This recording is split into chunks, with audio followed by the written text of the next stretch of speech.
Hello guys, welcome back to Living in the South PH. In my past videos, I brought you around the many beautiful places here in Soxergen and even outside the region. But there is one aspect about our culture that you might just be interested about, and that is our language. Keep watching as I tell you about the colorful language spoken in the South. My name is Ayel, and I'm very proud to be living in the South.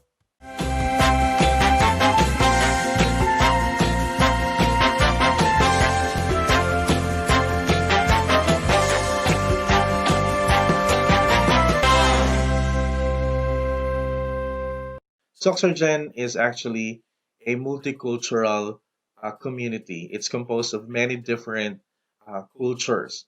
There are the people here who originally live in this place. We call them the Lumads. And there are also a number of settler communities that started to transfer here in the early 1940s and onwards. So we are actually a hot pot or a melting pot of different cultures. And that makes our language interesting. By the way, the most widely spoken language here in Soxergen is Cebuano. So wherever you go in Soxergen, you would always find a lot of Cebuano speaking, or uh, we call it Bisaya or Sinugbuhanong Bisaya. There are also a lot of Ilonggos here. We also have Ilocano communities, Tagalog, and Kapampangan communities here in the south, and that's because of the settlers who came to Mindanao due to the National Land Settlement Authority uh, project back in the day. I myself speak different languages. My father is an Aklanon. He came from Aklan. His family came from Aklan. My mother is an Ilongga. She speaks Hiligaynon. But I grew up in Alabel, Sarangani province, and the most common language here is Cebuano. So I woke up to many different languages spoken around me, and that makes our language really interesting. But growing up, because we started school early, I learned Tagalog and English in school. So there are a lot of words that are super embedded in our language that I didn't realize they have equivalent in Cebuano or Hiligaynon. And in this video, we're going to talk about the 5 words in English that I learned as a kid that we didn't realize have equivalent in our language. The first word is drawing. Growing up, we were learning about, letters, we're learning about shapes and that. As a kid, growing up, I never heard any word that means drawing. When you're asked to draw something or scribble something on paper, adults would tell you, i-drawing, i-drawing ni. For example, draw a horse. In Cebuano, they would say, pag-drawing og kabayo. So the word drawing is so embedded in our language that I never learned what its equivalent in the Cebuano language is. Later, in the introduction of the MTB-MLE, or the multilingual or the mother tongue based multilingual education in DepEd, I was already a teacher when I learned that drawing actually has a Cebuano equivalent, and that is idibuho. So growing up, I never heard people around me saying, idibuho ang kabayo. I've never heard that, but they would always say, idrawing ang kabayo.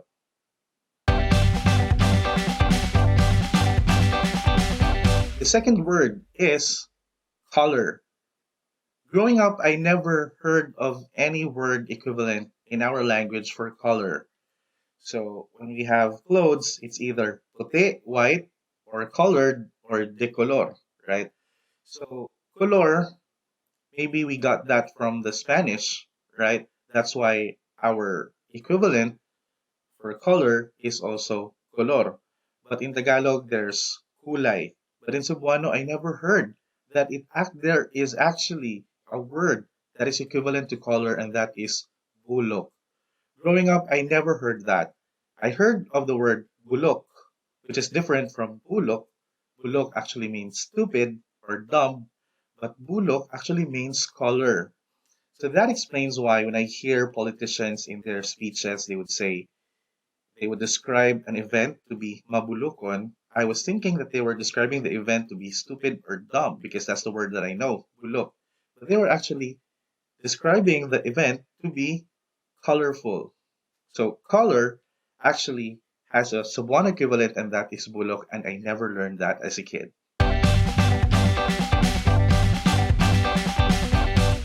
The third word is stars, right? Let's go back to my first word, drawing. So when we draw something, when you're asked to draw shapes, one of the shapes that you would really love to draw would be to draw a star. And I never heard of the local equivalent for stars as a kid, right? So when we go outside at night and we watch the sky, our parents or our elder brothers and sisters will tell us, "Oh, look at the stars. Tanawa ang mga stars." Okay? Or when it's uh, at night and we're wondering whether it would rain or not, it's one of our indicators. You would say, or naay mga stars sa langit, so dili mag-ulan. There are stars in the sky, so it won't rain. I never realized that it has a Cebuano equivalent, and it is bituon. I only learned or heard bituon during our Bible reading sessions where we are asked to read in the different languages of the Bible. We read the Bible in Cebuano, and that's only where I read the word bituon, but I never heard that among my playmates and among the people I meet that they would call the stars bituon. That's why I really thought there's no equivalent for stars in our language. The fourth word is slide. All right. So the word slide, I really thought it has no equivalent in our language. When somebody slips, right, it's because the floor is slide. If someone's hair is really smooth, you would call, "Oy, ang hair niya slide." All right. So whenever something is smooth, we call it slide, right? It's a different way of using the word slide in English because slide is actually to uh, the surfaces are in contact and stuff like that, right? It's still like that, but we use the word slide, or in our language we pronounce it as is slide. All right.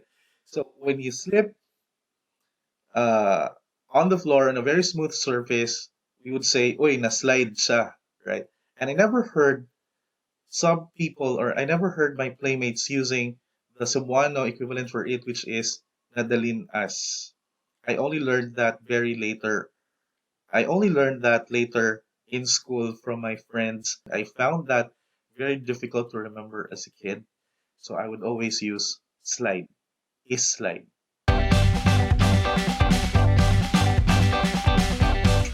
And the fifth word is testing, or in our pronunciation, testing, right? Whenever you want to try something, you would say, "Testingan nako ni." We add the suffix "an" to the word testing to mean we want to try it. Testingan. And then when we ask our friends, "Have you tried doing something? Nakatisting na ba ka?" Right? But nowadays, younger kids, they would now use the word try.